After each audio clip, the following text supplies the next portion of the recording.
صباحكم فل وياسمين، ازيكم حبايبي؟ عاملين ايه؟ صلوا على النبي، اللهم صل وسلم وبارك عليك يا حبيبي يا رسول الله. متنسوش يا جماعه اللايك والشير والاشتراك في القناه وتفعلوا زر الجرس عشان يوصلكوا كل جديد.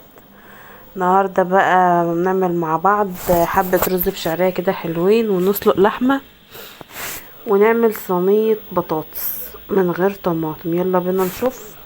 انا لوحت اللحمه في حته ليا،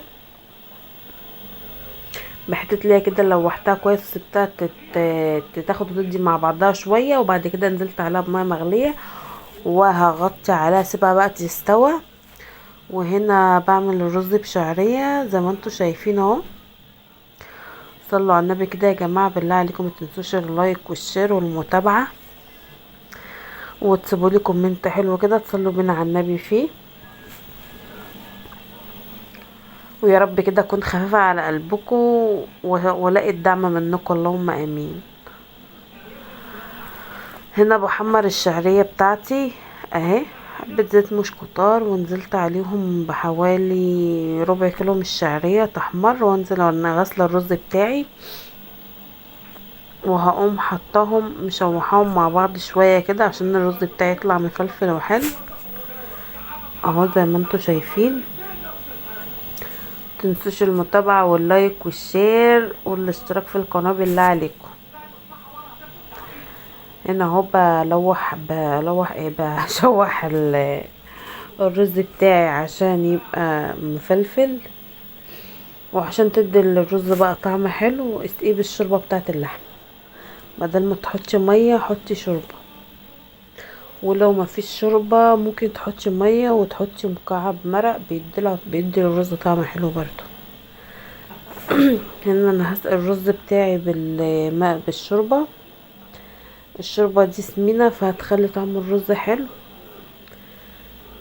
وهحط له العقد بتاعه وهغطي عليه، ونروح بقى نعمل ايه صينيه البطاطس. صينيه البطاطس دي يا جماعه جميله، جربوها كده وقولوا لي ايه رايكم.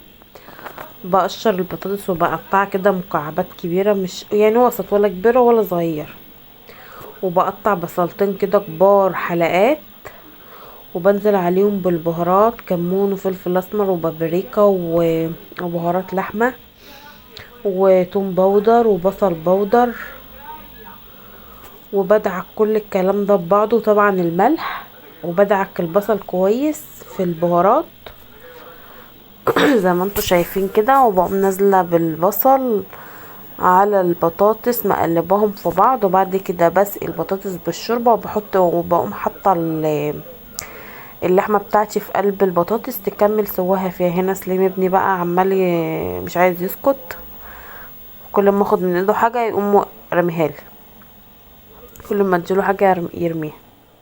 دعكتهم كويس، هتلاقيني بقى اهو نزلت بالشوربه وحطيت فيها اللحمه تخش الفرن هتستوى. وده كان اكل النهارده، واسيبكم في رعاية الله وامنه. يا رب اكون خاف على قلبي.